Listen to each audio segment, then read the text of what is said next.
Hello, my name is Andrea Martucci, and I'm the host of a podcast called Shelf Love. And on Shelf Love, we talk about romance novels. I talk with academics, readers, writers, pretty much anybody who has something interesting to share about understanding the popular romance fiction genre. And the reason I'm doing a video today, instead of just audio like I normally do, is because I recently presented at the Pop Culture Association 2021 conference, which was virtual, and I presented in the romance section. I wanted to share that presentation, including the slides, which are visual, obviously. So I was like, let me make a video, and this whole video thing is kind of new for me, so bear with me. Without further ado, let's jump in. So my presentation is both about and not about Bridgerton. And the title of my presentation is, Will Bridgerton Change Popular Perceptions of Romance Novels and Create New Romance Readers? And the short answer is that it depends. But I'm going to give you a slightly longer and more nuanced answer in the next 14 and a half or so minutes. In my experience, a significant amount of romance community discourse begins with the assumption that there is a negative stereotype against romance readers, and this idea is basically accepted as fact. When Bridgerton, a romance novel adaptation, was released as a bingeable Shondaland Netflix spectacular, I observed that the massive success also led some people in the community to believe that newfound respect for the romance genre would follow alongside an influx of new readers. I was dubious about this, but I also became curious. And so I wanted to answer two questions. How can the stereotypes about romance readers be categorized and validated? And will stereotypes with a negative valence discourage new readers from reading romance? That is, will they provide enough friction to prevent behavior change? So it seemed I needed to collect some data to answer these questions, and Bridgerton conveniently created the opportunity to find and study new romance readers. This spring, 2021, I conducted 3 surveys gathering 605 responses, and I conducted 7 one-on-one interviews with readers who had tried a Bridgerton novel but had no or little previous experience with romance fiction. There are lots of things to talk about with Bridgerton, and I even collected data on some of those other things, but I chose to start with stereotypes in this presentation because it's central to so many romance conversations, and because it's salient in conversations about new readers. Throughout this presentation, I will not be talking about the content of Bridgerton or the facts of romance readers as a group. This presentation is about how romance novels and readers are perceived, not reality. Lots of people watched the Netflix adaptation of Bridgerton based on the romance novel book series by Julia Quinn. In the weeks following the Netflix release, Quinn's decades-old Bridgerton novels were bestsellers, and Publishers Weekly reported that she sold 750,000 copies of books from the series in the first month after the Netflix debut. Romance community discourse, which I observed on Twitter, and through articles like Romances to Read After Bridgerton, there were many, seemed to assume that these were mostly net new romance readers. And they anticipated an influx of new romance readers who'd start reading other authors in the genre as a next step. I figured that at least some of the people who bought a Bridgerton book were not existing romance readers, and I tracked down about 70 of them to take my survey to help understand how new romance readers understand the stereotype and react to the stereotype if they perceive it. Previous social science romance scholarship has studied how romance readers identify themselves and their experience, and how readers and writers individually manage stigma associated with reading romance. Romance scholar Jayashri Kamble's theory of the media romance provided a jumping-off point for my empirical study. The media romance is the idea that a false representation of the romance genre stands in for the reality of the genre in popular culture. In her work on the media romance, Kamble describes how cultural elites in media portray romance readers as almost universally women who lack agency, time, money, and intellect. The reproduction of this narrative enables the content of this stereotype to be widely understood and agreed upon across American society, and also in many other countries where America's cultural hegemony has left its mark.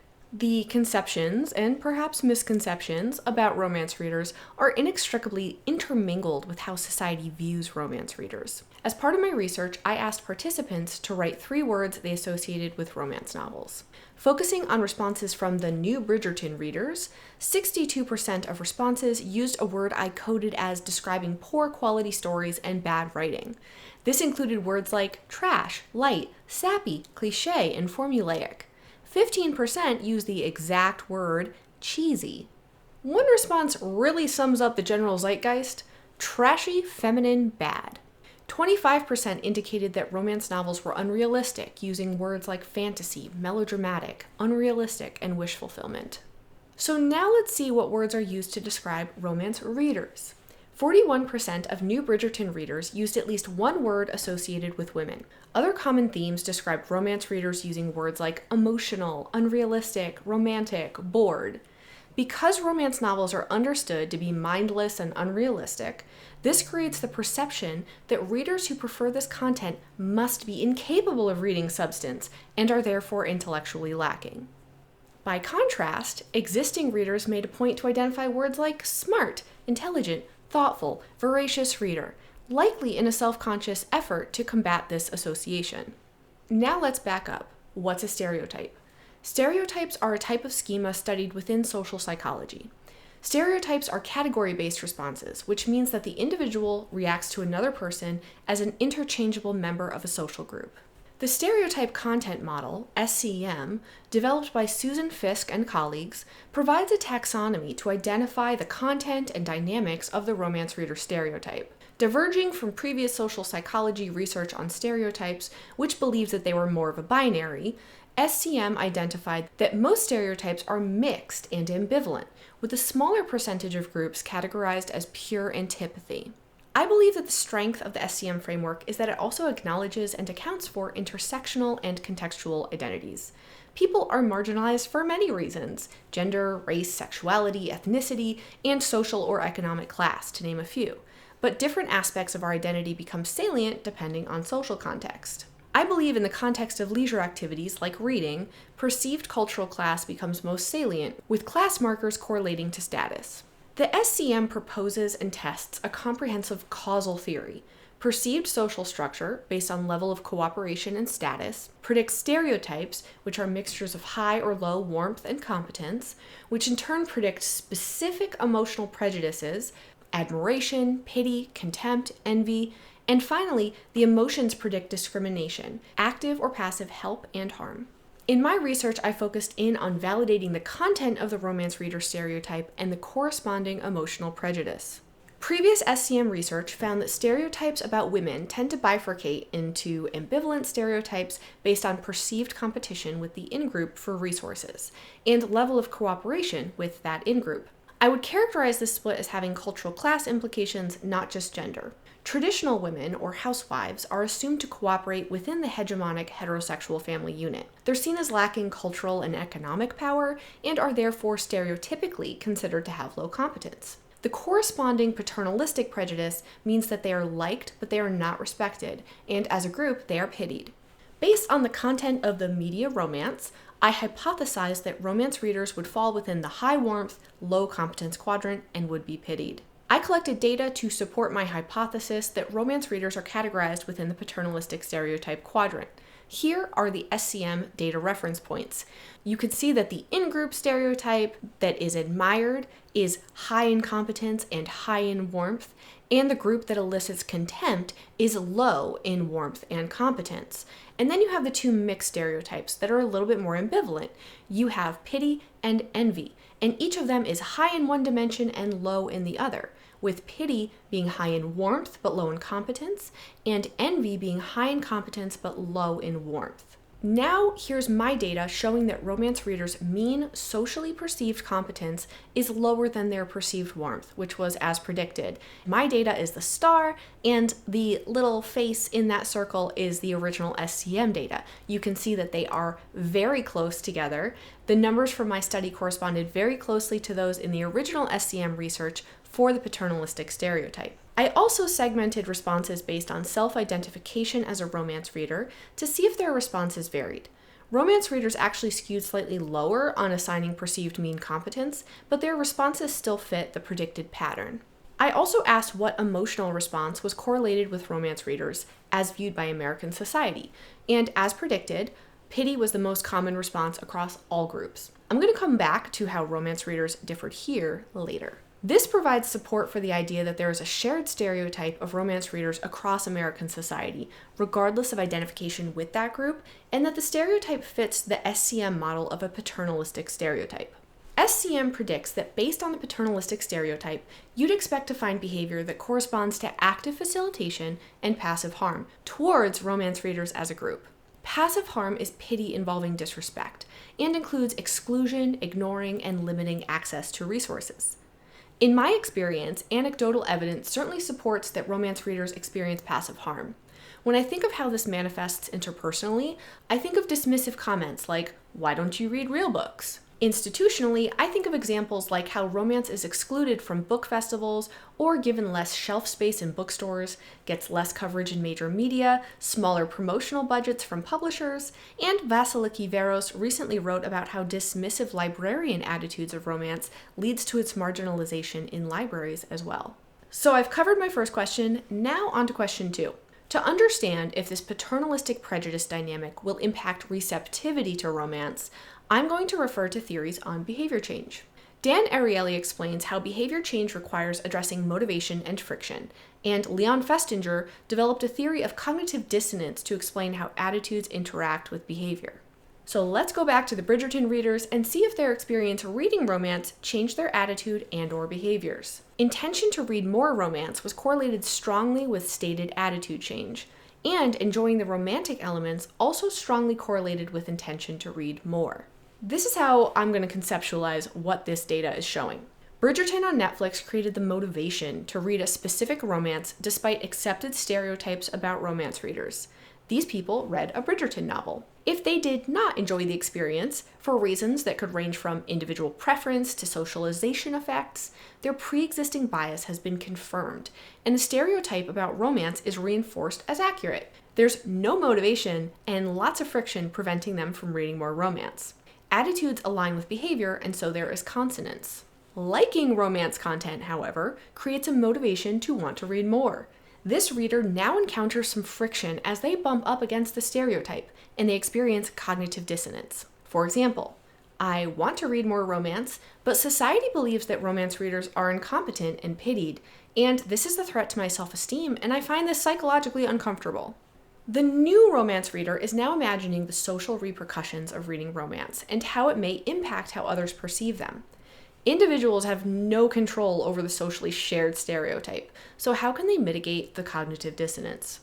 Kim Pettigrew Brackett covers 2 stigma coping mechanisms employed by romance readers based on Irving Goffman's stigma framework, and these correlate to the 2 coping mechanisms that Festinger identified in his work on cognitive dissonance. The first option is that romance readers can reduce the importance of negative emotions and use preventative strategies. As an example, they can adopt this attitude. I know romance novels are silly. I just read them to escape when I need a much-deserved break. They don't mean anything to me, and I'm smart enough to see their flaws. I'm not like other romance readers who think this is like good writing. The second option is romance readers can create a new attitude that allows them to read romance without threat to their self-concept. For example, they could think something like this. Romance novels are actually feminist and sophisticated literature. In reality, romance readers are well-educated and smart and diverse. The stereotype is wrong and furthermore unfair. Now again, I'm not saying those people are wrong. I'm just saying this is a new attitude that has to be adopted in order to prevent cognitive dissonance. I believe that these strategies employed by romance readers explain one interesting divergence in my data between romance readers and people who don't read romance. The more romance respondents read, the more likely they were to identify contempt as the emotional response to romance readers over pity. Now remember, contempt is pure antipathy. These are people who are not awarded any warmth or competence. I believe that the face-saving strategies employed by romance readers to preserve their self-concept and adapt to the experience of discrimination leads them to overestimate the level of animus in the emotional prejudice applied to romance readers. While it's easy for outsiders to downplay the impact of their passive harm, that harm is perceived as much more active and intentional by those who experience it and who are harmed by it. I noticed in my one-on-one interviews that some new romance readers tried to share their newfound excitement about the genre with people in their lives, and attempted to change their attitudes by providing social proof or by influencing them to read one. These new romance readers seemed surprised to run into the friction of the socially held stereotype, and quickly began employing the face-saving strategies described by Brackett. This indicates that they underestimated the discrimination until they were on the receiving end. So coming back to my guiding questions here, the second question doesn't wrap up quite as neatly as the first because there are just a lot of variables going on, but I do feel that I gained some new insight into the dynamics of the stereotype and how it impacts or could discourage new readers. In conclusion, I believe that the stereotype content model framework can be fruitful in many aspects of romance scholarship, from romance novel content analysis to understanding the nature of the marginalization of romance within the publishing ecosystem, and understanding the marginalization of individuals within the romance publishing ecosystem. Cognitive dissonance is also a useful framework for understanding how individuals cope with engaging in a stigmatized leisure activity. I'm going to be expanding on this research that I talked about today and other aspects of my Bridgerton, it's not about Bridgerton, research on Shelf Love podcast in the coming year, and I look forward to your questions on this presentation. If you'd like to follow up on anything later, you can reach out to me at andrea@shelflovepodcast.com. If you're watching this video, please take a listen to Shelf Love Podcast. You can hear lots of fascinating discussions that I have with other people about romance. We dive deep into texts and come at it from pretty much every angle that exists. So please listen to Shelf Love Podcast on your favorite podcast app. That is Shelf Love, 2 words, podcast. Thank you for your time, and thank you to everyone who participated in my research. And thank you to all of the amazing romance scholars in the space who have been so encouraging as I have dipped my toe into romance scholarship despite the fact that I have no formal qualifications to do this. Especially thank you to Jody McAllister, who encouraged me to submit an abstract to PCA, which then forced me to adopt a new attitude about being a romance scholar in order to be congruent with my behavior.